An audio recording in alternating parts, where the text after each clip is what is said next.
Hola, ¿cómo andan? Hoy vamos a arrancar con un nuevo tema, en realidad con nuevos videos que los vamos a llamar módulos didácticos, y en este caso se referencia con el cálculo de tensión, esto que estuvieron viendo ustedes en la teórica del comportamiento mecánico. Vamos a ver los pasos previos a tener en cuenta antes de realizar un cálculo. Vamos a determinar cuál es el sector de cálculo realmente. Vamos a ver cómo es su distribución de cargas y esfuerzos y deformaciones que intervienen en el mismo para adentrarnos en los cálculos propiamente dichos y calcular la tensión justamente de cálculo que deberá ser menor o igual a la tensión admisible del terreno para que nuestra estructura no se hunda. Entonces, lo primero que vamos a determinar es qué tipo de estructura tenemos. Esto ya lo estuvimos viendo en dos teóricas consecutivas, tanto en sistemas y subsistemas como en mecánicas. Vamos a ver si la estructura es portante, independiente o mixta. Determinado eso, sabremos cómo es la distribución de cargas en cada uno de los sectores, ¿sí? Desde la cubierta hasta el terreno firme, teniendo en cuenta la acción de la gravedad. Con estos dos datos ya podemos empezar a trabajar y determinar cuál va a ser el sector de análisis, ¿sí? Entonces, para este caso particular de la casa Lexenthal de Le Corbusier, vamos a analizar un sector donde es una estructura portante, ya que su muro es portante, y cuáles son los elementos que intervienen para calcular los pesos intervenientes. Entonces, por un lado tenemos un sector de la cubierta, y no toda, que va a descargar justamente sobre ese muro portante. Por otro lado tendremos un sector del entrepiso que va a descargar sobre el muro portante. Vamos a tener ese cerramiento vertical, que es el muro portante con su peso propio, que también va a descargar, y dos elementos que si bien no vemos a simple vista en las viviendas, sea viviendas en general o su propio dormitorio, pero que sí existen, que es una mampostería de elevación y un cimiento, siendo la mampostería de elevación un nexo entre lo que sería el mampuesto, el muro portante, y su relación con el cimiento, que cumple otra función que lo veremos más en otras solicitaciones. Pero a los efectos del cálculo son pesos. En este caso entonces tendremos el peso del porcentaje del techo, más el peso del porcentaje del entrepiso, más el peso total del muro, más el peso de la mampostería de elevación de ese muro, más el peso del cimiento de ese, donde descarga ese muro. Fundamental determinar también la superficie de apoyo, que es, acuérdense, que la tensión es igual al peso total de los elementos del sector sobre la superficie de apoyo.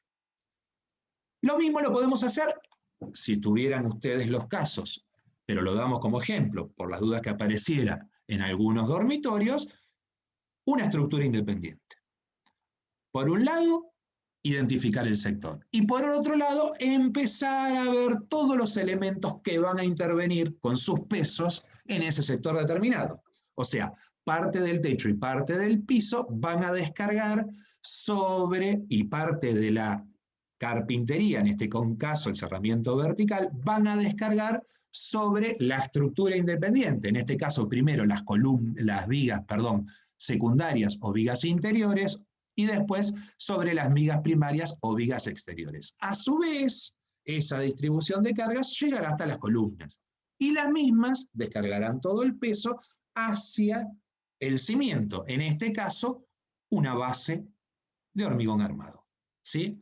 Si bien toda la estructura independiente era metálica, cuando llega al terreno firme se transforma la estructura en una estructura de hormigón. Y así es la distribución de cargas en este tipo de estructura independiente, siempre teniendo en cuenta cuál será su superficie de apoyo, para poder después calcular la tensión. Supongamos que esta es parte de cualquiera de las viviendas de ustedes, y lo que identificamos primero es el dormitorio, que es el modelo que vamos a utilizar para ver en el práctico de solicitaciones cómo actúan las mismas en el mismo. Vivienda de baja complejidad, el local de análisis el dormitorio, y vamos a ver el tipo de estructura. En este caso es una estructura portante con un techo o una cubierta inclinada que también tiene una estructura y en este caso de madera. Para analizar el sector, está claro que va a ser el muro marcado en gris, vamos a ver exactamente los elementos que intervienen.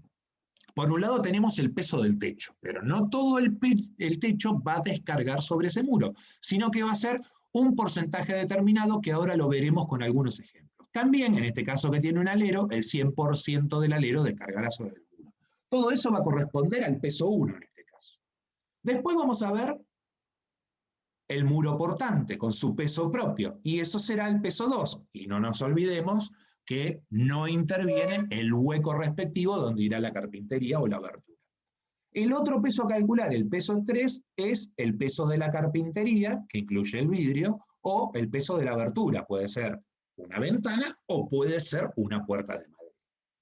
El peso 4 será la mampostería de elevación, esa que nosotros no vemos a simple vista cuando estamos en el patio de nuestra casa o afuera, pero que sabemos que existe debajo de ese muro portante. Y el último de los elementos a calcular es el P5, que es el cimiento, ¿sí? Que es donde va a apoyar toda nuestra estructura portante y que va a servir para descargar sobre la tierra. Obvio, de nuevo, tendremos que ver cuál es la superficie de apoyo. Otros datos importantes a tener en cuenta antes de empezar los cálculos, fíjense que hasta el momento estamos incorporando datos para entender mejor el proceso, y es lo que ustedes también van a tener que hacer en el ejercicio respectivo antes de empezar los cálculos propiamente dichos. Entonces, tengo medidas de mi dormitorio, acá hay en una planta, pueden hacer a mano alzada, lo más proporcional posible, pero para saber las medidas, si no es muy difícil poder calcular sin medidas. Vemos el sector de análisis y todos los elementos intervenientes. Vemos cómo es la distribución de cargas en ese sector determinado, el techo que descarga sobre el muro, la carpintería que descarga sobre el muro que descarga sobre la mampostería de elevación, la mampostería de elevación que descarga sobre el cimiento, y después la superficie de apoyo y la reacción equilibrante del terreno que hace o debería hacer que la estructura no se me hunda. Y después el piso propiamente dicho, que en este caso no forma parte de la estructura, sino que es una estructura aparte, ¿sí? Que descarga el peso de este piso directamente sobre el terreno natural, como estuvimos viendo en algunos casos de sistemas y subsistemas. También podemos hacer los esfuerzos y deformaciones, teniendo en cuenta la distribución de cargas, cómo se forman los elementos, cómo se deforma el techo para un lado y para el otro, cómo se deforma el muro, la compresión, lo mismo que el cimiento, ¿sí? Entonces, con todos estos elementos vamos viendo y vamos entendiendo cómo funciona ese sector, ¿sí? Y todos los elementos que intervienen. Entonces, tenemos un tipo de cubierta, inclinada, plana o abovedada. Tenemos el material de la estructura de la cubierta como es, puede ser de madera, de metal, de hormigón u otro material.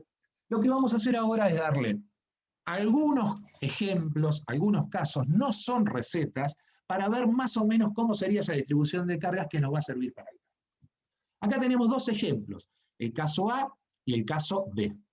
El primero de los casos, podemos ver una planta de techos, ¿sí? Y los elementos que intervienen, esto es un solo faldón que va hacia un lado, como se ve en el corte, ¿sí? Y decimos que este techo va a descargar en los 4 muros, pero a su vez va a tener un elemento intermedio, que es lo que se denomina un tercial, que será un elemento estructural similar al funcionamiento de una viga que va a distribuir las cargas, ¿sí? Entonces, si bien van a apoyar sobre 4 muros, que son muros portantes, podemos decir que trabaja la estructura esta de madera de este techo de manera casi independiente. Entonces, tenemos todo el faldón y vamos a ver que va a descargar primero sobre esos 2 muros, pero a su vez, al aparecer un tercial, la distribución de cargas será de manera distinta. O sea, todo el techo, podemos decir que una cuarta parte descarga en el muro 1, otra cuarta parte descarga en el muro 3, y el 50% descarga en el tercial. Pero a su vez, si hacemos la distribución de carga de ese tercial, sabemos muy bien que va a descargar un 50% en el muro 2 y un 50% en el muro 4. Lo podemos apreciar en la planta y en el corte cómo sería esa distribución de cargas. Si nosotros, nuestro sector de análisis fuera donde está ubicado el muro 1, ¿cuáles serán los elementos del techo que intervienen en ese muro? Por un lado, el 100% del alero y por el otro lado, una cuarta parte del muro. Si vamos al caso 2, es muy similar al caso A, pero en el caso B ya no hay tercial. O sea, podemos decir que todo el faldón descarga el 50% sobre el muro 1 y el otro 50% sobre el muro 3. De nuevo, si analizamos el sector de análisis para el muro 1, podemos decir que el 100% del alero descarga sobre ese muro 1 y el 50% del techo o la mitad del techo descarga sobre el muro 1. De nuevo, dos esquemas, dos ejemplos para entender la distribución de cargas antes de empezar. Acá le mostramos otros ejemplos de techos planos. Aclaro por las dudas, los techos no son planos. Se les dice techo planos porque se ven a simple vista planos, pero tienen una pequeña pendiente mínima para que puedan escurrir las aguas, obvio. Entonces acá tenemos tres ejemplos más, el C, el D y el E, relacionados con losas de hormigón armado y cómo sería la distribución de cargas cuando aparecen estas estructuras independientes, en este caso de hormigón. El primero de los casos es un cuadrado, donde sus lados son iguales. Por consiguiente, la distribución de cargas, primero en la losa, tengan en cuenta que la losa distribuye las cargas hacia las vigas a su vez distribuyen las cargas hacia las columnas y las columnas distribuyen las cargas hacia las bases y las bases son el punto de apoyo sobre el terreno natural. Entonces, volviendo a este cuadrado, si hacemos dos diagonales desde sus vértices, ¿sí? Podemos ver superficialmente cómo sería la distribución de cargas en cada una de las vigas, ¿sí? En este caso, podemos decir que una cuarta parte de la losa descarga en cada una de las vigas. A su vez, esas vigas, ¿sí?, tendrán apoyos o apoyarán sobre las columnas. Si mi sector de análisis es la columna 3, como se aprecia acá abajo, podemos decir que el 50% del peso que recibe la viga con el porcentaje de la losa descarga sobre la columna 3 y el 50% del otro lado con la viga 2 descarga sobre la columna 3. También esa viga 2 con su porcentaje que le corresponde de la losa. Esto es muy sencillo porque es cuadrado. Cuando aparece ya rectangular, quiero aclarar que el caso C y D se dicen losas armadas en dos sentidos, o sea que la distribución de cargas siempre será para un lado y para el otro. Después veremos en el caso E una losa armada en un sentido. En este caso, de nuevo, arrancamos a 45 grados desde los vértices y ya al ser rectangular y no cuadrado, la distribución de cargas de la losa en las vigas será distinto. Está claro que la viga 1 y la viga 2 recibirán más porcentaje de esa losa que la viga 4 y la viga 3. Luego, cuando lleguemos a la columna, será lo mismo. El porcentaje de la viga 2 que descarga sobre la columna 3 y el porcentaje de la viga 4 que descarga sobre la columna 3. El último de los casos, decíamos, en lugar de ser losas armadas de dos sentidos, son losas armadas en un sentido, tiene que ver cuando la losa es rectangular y el lado menor es menor a 3 metros, se arma en un sentido, cuando es mayor se arma en dos sentidos. Esto como dato lo van a ver en estructuras. ¿Cómo sería la distribución de cargas? Los ejemplos siguientes son similares a los anteriores con la incorporación de algún voladizo. ¿Y cómo sería la distribución de cargas? Esto los dejamos para que los analicen y los vean.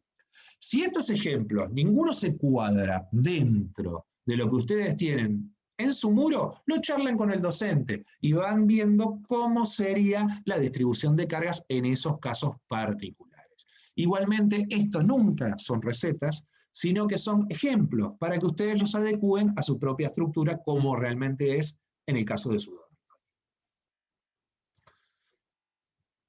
Y ahora sí podemos empezar como a arrancar con el cálculo después de todos los datos que procesamos anteriormente.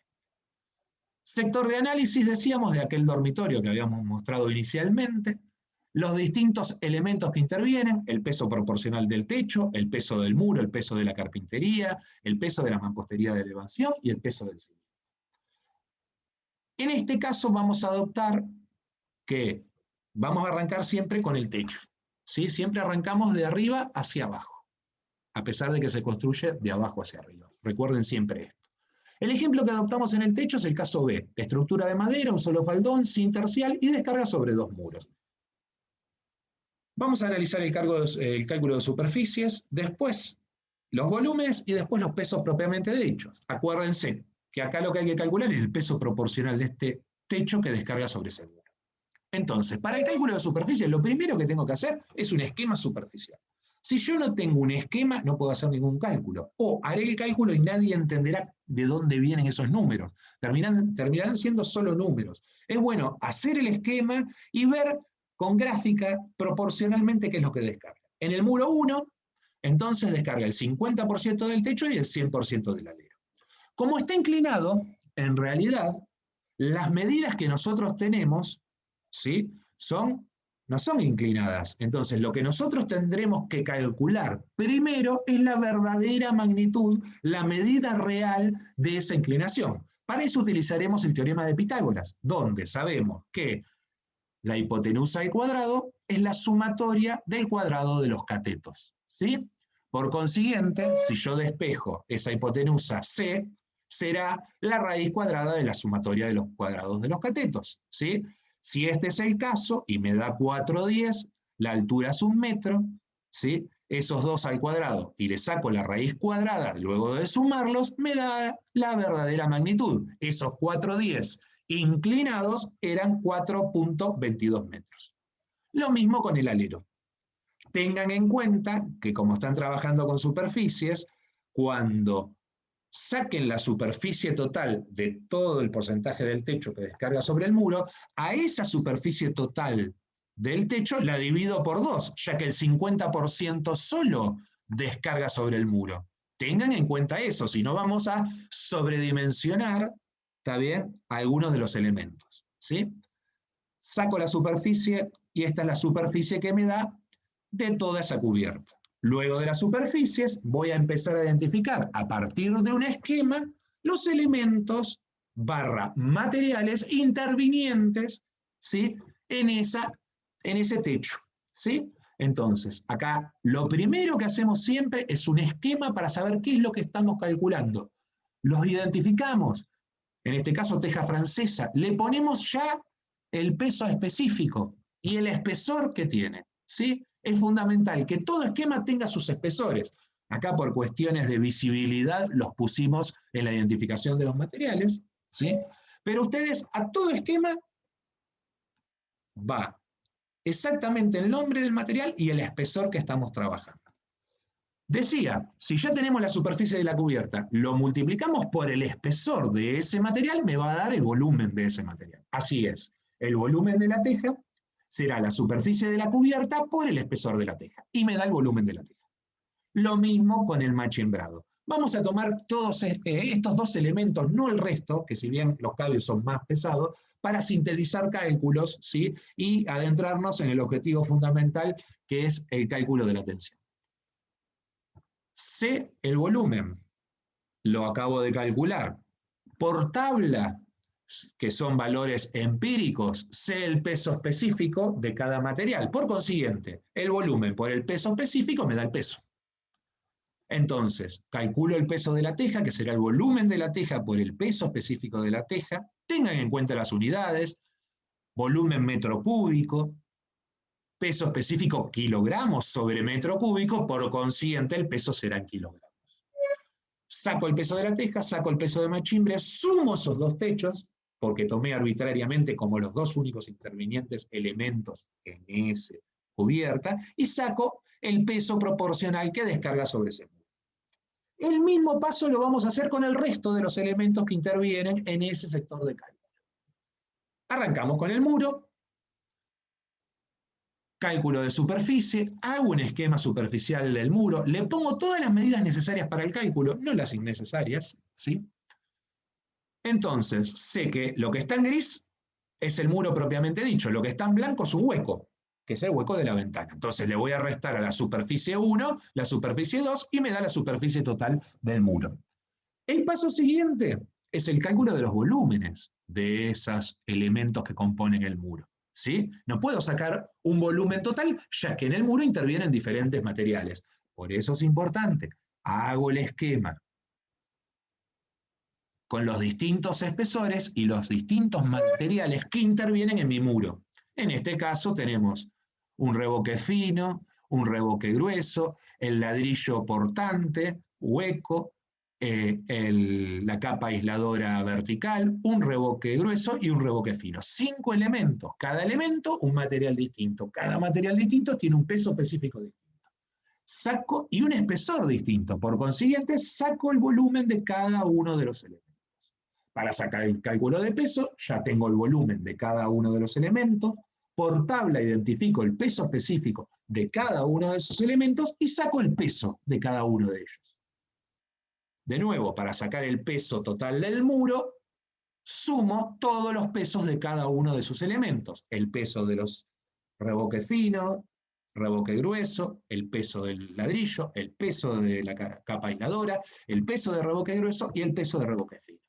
Y me da el peso 2, que es el peso del muro. Lo mismo hago con la abertura. De nuevo, para sintetizar, no voy a tener en cuenta la carpintería, solo el vidrio. Saco la superficie del vidrio, por consiguiente puedo sacar el volumen y el peso. Siempre presente, esquema, cálculo, esquema, cálculo, esquema, cálculo. Sin esquema no se puede hacer el cálculo. El docente sin esquema no puede corregir un cálculo. Peso 3, vamos al peso 4, el cálculo del peso de esa mampostería de elevación que no vemos, pero que podemos proyectar.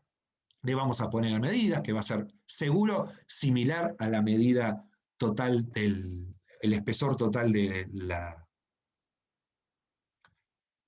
muro y la longitud total del muro. Y de nuevo, hago el esquema de volúmenes para ver todos los materiales intervinientes y sus espesores y hago el cálculo del peso de la mampostería de elevación. Finalizo, se puso loco y sube y baja el PowerPoint, con el peso del cimiento. En este caso ya no voy a sacar la superficie porque es de un único material.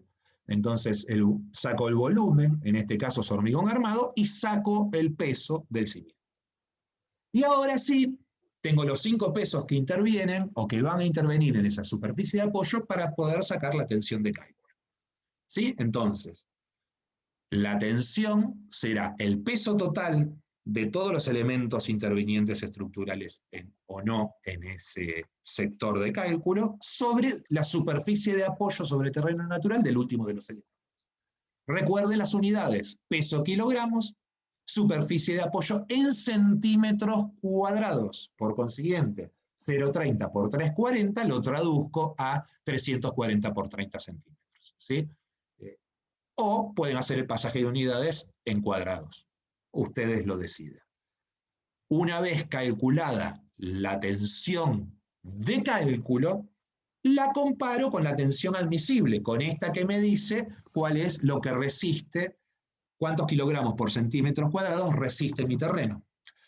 Si es inferior la tensión de cálculo a la tensión admisible, no voy a tener problema. Ahora, ¿qué pasa si la tensión de cálculo es superior a la tensión admisible del terreno? Bueno, si es superior, ustedes lo tendrán que determinar en el práctico de solicitaciones. Nada más, muchas gracias.